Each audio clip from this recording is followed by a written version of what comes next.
मोदी 3.0 का मंत्रिमंडल फाइनल, 9 जून को लेंगे पीएम पद की शपथ। क्या नायडू नीतीश की नहीं चली? देखते ही रह गए नायडू नीतीश, कई नामों पर चर्चा तेज। अटकलों का बाजार गर्म है और उम्मीदों के सागर में नेताओं के अरमान बार बार गोते लगा रहे हैं। और हो भी क्यों ना, सवाल 5 साल का है और सवाल कुर्सी का है। राष्ट्रपति से मुलाकात और एनडीए के सरकार बनाने का दावा पेश करने के बाद अब हर किसी की नजर सरकार में शामिल होने पर है। सबसे ज्यादा चर्चा गठबंधन में शामिल नीतीश नायडू की है। अब नई सरकार के गठन को लेकर तैयारियां तेज हो गई हैं। बीजेपी के नेतृत्व वाले राष्ट्रीय जनतांत्रिक गठबंधन के साथ साथ कांग्रेस के नेतृत्व वाला इंडिया ब्लॉक भी लगातार दिल्ली में बैठकें कर रहा है। बताया जा रहा है कि मोदी 9 जून को प्रधानमंत्री पद की शपथ लेंगे। बता दें कि भारतीय जनता पार्टी के नेतृत्व वाले राष्ट्रीय जनतांत्रिक गठबंधन ने तीसरी बार बहुमत हासिल कर लिया है। एनडीए गठबंधन ने 292 सीटें जीती हैं। हालांकि बीजेपी अकेले बहुमत के आंकड़े को नहीं छू पाई, जो कि 272 था और उसे 240 सीटों से ही संतोष करना पड़ा। विपक्षी इंडिया ब्लॉक ने 234 सीटों पर जीत हासिल की है।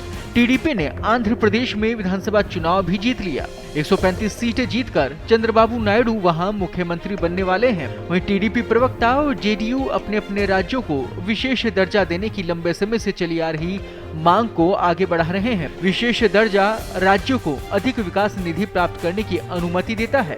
टीडीपी प्रवक्ता ज्योत्सना तिरुनागरी के अनुसार आंध्र को विशेष दर्जे और कैबिनेट पदों के अलावा टीडीपी आंध्र प्रदेश में सिंचाई परियोजना के लिए और अपनी नई राजधानी अमरावती के निर्माण को पूरा करने के लिए अधिक धन की मांग भी कर सकती है और ये मांग लगातार जारी भी है।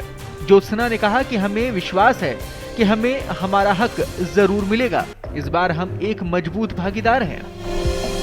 एनडीए के एक सूत्र ने बताया कि जेडीयू के नीतीश कुमार कैबिनेट पदों के साथ साथ बिहार में नई औद्योगिक परियोजनाओं के लिए भी समर्थन चाहते हैं।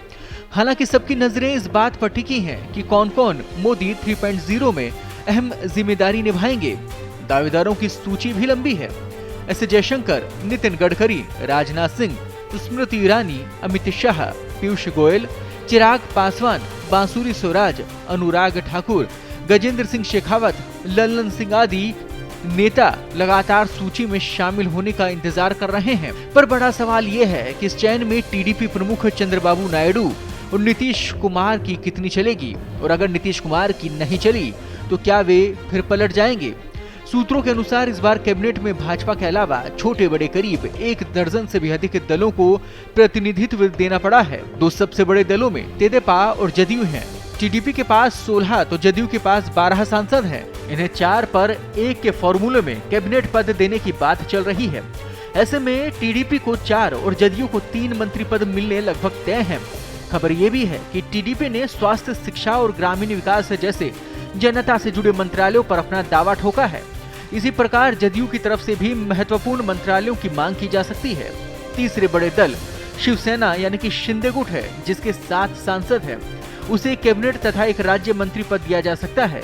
यही फॉर्मूला 5 सीटों वाली एलजेपी पासवान के लिए भी लागू करना होगा, यानी उसे भी कम से कम एक कैबिनेट और एक राज्य मंत्री का पद देना होगा। इसके अलावा बिहार से हम की एक सीट, जिसके प्रमुख जीतन राम मांझी को कैबिनेट मंत्री बनाया जा सकता है। ऐसे में मांग बहुत है और सरकार बनाने का फॉर्मूला भी आसान नहीं है।